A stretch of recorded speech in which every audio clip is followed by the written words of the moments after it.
Bonjour à toutes et à tous. Nous sommes ravis de vous accueillir à cet atelier qui est dédié aux villes durables, en fait plus précisément à la contribution des startups africaines à l'avenir des villes durables telles qu'on les rêve, c'est-à-dire par exemple avec de la verdure, avec des murs végétaux, avec des potagers sur les toits, etc. Nos jeunes entrepreneurs panélistes, nous avons là deux Camerounais, lauréats de Made Innovant Africa. Made Innovant Africa, c'est le prix qui est lancé par l'EPA, qui a été créé en 2019, pour ceux qui ont entendu la présidente Laurania Skardek ce matin, en 2019, par l'établissement public Euro-Méditerranée, qui est le plus grand chantier urbain intramuros d'Europe, avec 480 hectares. Et donc, Eric Thiam, qui est ici, a créé une application qui optimise l'arrosage, c'est-à-dire l'utilisation de l'eau.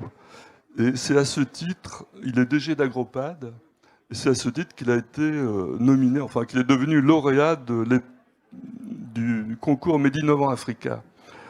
À côté de lui, Pyrrhus Koudjou, qui lui a inventé une application pour optimiser, c'est-à-dire minorer l'utilisation des engrais dont on connaît les ravages sur les sols.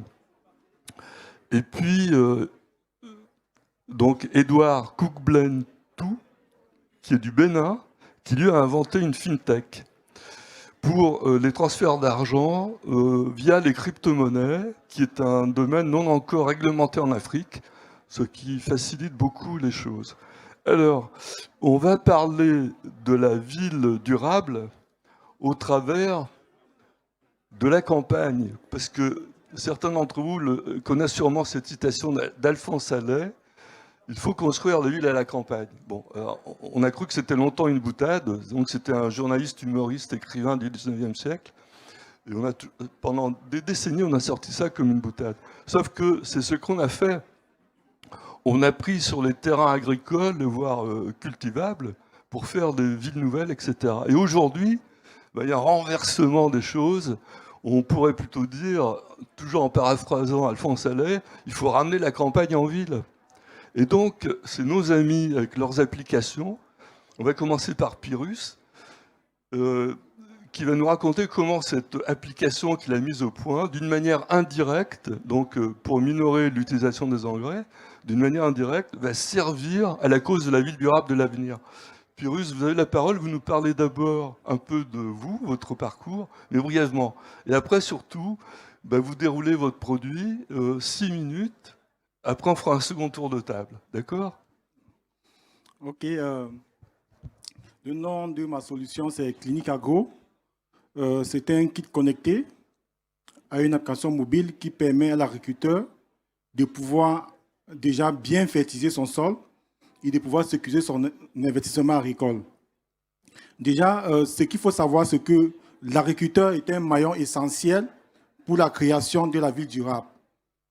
Aujourd'hui, l'agriculteur a un rôle essentiel à jouer, c'est de nourrir la population mondiale tout en réduisant son empreinte écologique et en préservant les ressources naturelles pour les générations futures. Donc, face à ces défis, nous, on a adopté une solution qui permet à l'agriculteur, effectivement, de pouvoir réduire l'utilisation, n'est-ce pas, des fertilisants agricoles et de pouvoir, n'est-ce pas, se projeter sur l'avenir afin d'éviter, par exemple, les maladies des cultures qui sont une cause importante des famines dans le monde. Donc, aujourd'hui, la solution est déjà déployée au Mali, au Burkina Faso, au Togo, au Cameroun. Et aujourd'hui, nous sommes ici à Marseille pour pouvoir expérimenter cette solution pour pouvoir, n'est-ce pas, nous implanter éventuellement. Alors Pyrrhus, quand on a échangé par Zoom, vous m'avez dit que les terrains, la terre en général ne peut absorber que 30% dans... Allez, expliquez-nous ça. Oui. Lorsque les agriculteurs mettent de l'engrais dans le sol, il n'y a que 30% de ces engrais qui sont assimilés par le sol. Donc il y a 70% qui sont déversés dans l'environnement, qui sont nocifs et qui polluent l'environnement et qui dégradent le sol. Surtout quand ces engrais sont en excès. Vous imaginez un agriculteur, quand on lui demande de mettre, par exemple, 25 sacs de kilos d'engrais dans son sol, mais avant de le mettre, il ne connaît pas le taux d'engrais qu'il y a dans son sol. Nous, notre solution permet à l'agriculteur déjà de connaître ce qu'il y a dans son sol et de savoir ce qu'il doit emporter en plus. Le but, c'est de l'aider à pratiquer une agriculture durable et saine, tout simplement. Alors, l'objectif, c'est de diminuer de combien? De 30 à 40% l'utilisation des engrais. Alors, Pyrrhus, il est à cheval entre les deux continents parce que, comme je vous l'ai dit, il est camerounais, mais en même temps, là, il vient de passer plusieurs mois, je ne sais pas exactement, à Berlétan, avec des agriculteurs. Avec des agriculteurs, oui. Racontez-nous. Oui, il y a cela 1 à 2 semaines, on était à Berlétan. On a rencontré des exploitants agricoles français qui ont testé notre solution, qui l'ont expérimenté et qui ont aimé. Et ils aimeraient, n'est-ce pas, acquérir cette solution sur le sol français. Donc, nous sommes en train de travailler pour pouvoir, avec Euroméditerranée, avec Provence Promotion, pouvoir, n'est-ce pas, intégrer cette solution, n'est-ce pas, sur le territoire français. Alors, pour les non-marseillais, Berlétan fait partie de la métropole ex-Marseille-Provence. C'est tout près, à l'est. Donc, voilà. Et encore une chose, Pyrrhus, parce qu'on a promis à nos auditeurs, quel est, selon vous, le lien direct ou indirect entre la campagne durable et la ville durable? Ou l'agriculture durable et la ville? Allez-y. Oui, comme je l'ai dit à mon entame, que l'agriculture est un maillon essentiel pour la création de la ville durable. Ces mauvaises pratiques, n'est-ce pas, freinent le développement de la ville durable. Imaginez-vous, par exemple, en ville, déjà nous savons qu'en ville, il y a déjà des passionnés qui ont leur jardin et qui font, par exemple, de la tomate. Imaginez-vous qu'ils utilisent, par exemple, des engrais chimiques. Et ces engrais chimiques, déjà, vont dégrader l'environnement. Lorsqu'il va pleuvoir, ces engrais vont se déverser dans les rigoles. Voilà, et il y aura une pollution de l'environnement et tout ça. Donc, effectivement, si nous, on veut, n'est-ce pas, créer une ville durable de demain, il va falloir permettre, n'est-ce pas, à ceux qui font l'agriculture urbaine, à ceux qui sont dans les zones rurales, de pouvoir, n'est-ce pas, avoir des bonnes pratiques agricoles, enfin, n'est-ce pas, d'avoir une ville saine, d'avoir un outil de qualité et en fait, de pouvoir, n'est-ce pas, permettre, n'est-ce pas, à la ville, n'est-ce pas, de se développer tout simplement.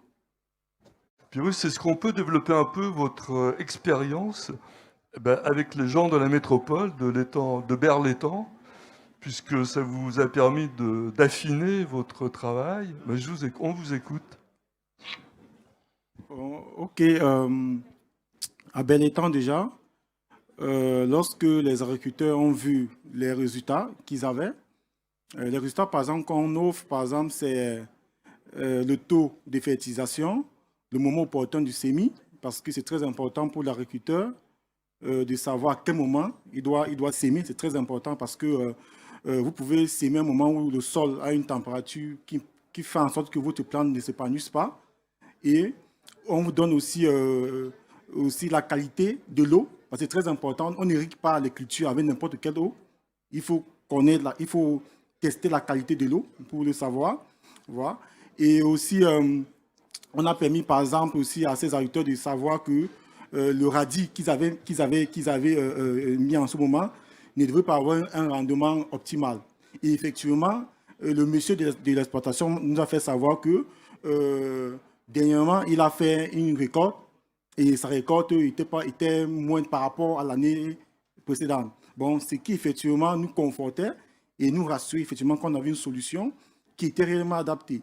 Et il nous faisait savoir que ici, en Europe, ici en France par exemple, il dépensait pratiquement 60 € pour un échantillon d'analyse. Il mettait 1 à 2 semaines pour avoir les résultats. Or, nos résultats, c'est 30 secondes. 30 secondes, c'est-à-dire que vous mettez les capteurs dans le sol, en 30 secondes, vous avez les résultats sur un smartphone. Si vous n'avez pas de smartphone, on peut vous imprimer. Désolé qu'il n'y a pas la vidéo, on aurait dû projeter. Je veux voir un peu les feedbacks, notre expérimentation, et puis vous devez avoir votre idée, quoi. Et c'est très important aujourd'hui, lorsque on veut créer la ville durable, d'effectivement proposer à ces agriculteurs des alternatives, des bonnes pratiques agricoles. Parce que lorsque ces pratiques ne sont pas bonnes, elles ont un impact négatif, n'est-ce pas, sur la ville et sur l'environnement, effectivement. Et, qu'est-ce que ça vous a apporté d'être lauréat de Made in Innovant Africa, justement, à part rencontrer les agriculteurs de Berlétan? Je suis déjà là. Non, parce que là, c'est un exemple quand même, on peut le relever, pardon, justement de l'innovation réversible, comme on dit, que l'Afrique est capable de projeter de l'innovation sur le vieux continent européen. On est quand même fiers d'être le vieux continent européen, mais bon, voilà, l'Afrique nous apprend aussi des choses. Et alors, qu'est-ce que ça vous a apporté d'être lauréat? Beaucoup. J'étais au Cameroun. J'ai ciblé 3-4 pays. Aujourd'hui, je suis en France, je suis en Marseille, où j'ai ciblé un marché plus grand. C'est ça que ça m'a apporté. Et ça m'a apporté aussi de partager et de comprendre que on peut se projeter aussi en France, aussi en Europe aujourd'hui. Et à travers Euroméditerranée, à travers ses partenaires aujourd'hui, j'ai pu faire cette expérience aujourd'hui. Aujourd'hui, je pense que je vais retourner au Cameroun avec une entière satisfaction. Parce que moi, mon objectif pour moi, c'était de rencontrer les agriculteurs. C'était ça mon objectif premier, les rencontrer, travailler avec eux, avoir des feedbacks, voir si ça peut impacter, n'est-ce pas, leur vie. Parce que le but aussi pour l'agriculteur, ce n'est pas d'analyser pour analyser. Comme je vous l'ai dit au départ, c'est d'analyser pour réduire l'utilisation des engrais de 30 à 40%, c'est d'améliorer leur production de 5 à 10%, de réduire l'appauvrissement de leur sol, de préserver leur biodiversité. Voilà. Donc, moi, je pense que déjà, je suis très satisfait de mon séjour ici. Et voilà, et je pense que le meilleur reste à venir. Oui, mais c'est pas fini parce que vous oubliez de dire que vous allez créer une entreprise. Ah oui, effectivement. Ici à Marseille. Et donc, ici à Marseille, que vous allez faire ce qu'on appelle le partage de la chaîne de valeur entre les deux continents. Ah oui, effectivement, c'est pas moi qui ai voulu, c'est les agriculteurs qui ont voulu. Parce que lorsque j'étais sur le terrain, ils m'ont dit, nous on veut ce kit. Nous on veut ce kit. Et comment on fait pour l'avoir? Et puis, comme ici, tout est rigoureux, il y a une procédure à suivre. Et nous sommes dans l'obligation de créer une structure et effectivement de mettre nos kits, n'est-ce pas, à disposition des coopératives agricoles parce qu'ils sont associés, ils sont en coopérative. Donc, ils aimeraient, n'est-ce pas, acquérir un kit pour exploiter, n'est-ce pas, autour. Et voilà, et il y a aussi des personnes en ville, par exemple, où je suis là, il y a des gens qui ont des petits espaces et qui vont aussi avoir des kits pour pouvoir mieux doser les engrais et voilà, et tout ça. Voilà. Bon, il nous reste, merci Pyrrhus, il nous reste 5 minutes. Pyrrhus nous a expliqué que pour avoir une ville saine, il faut une campagne saine. Donc il nous démontre que Alphonse Allais avait raison. Et Eric, la même chose.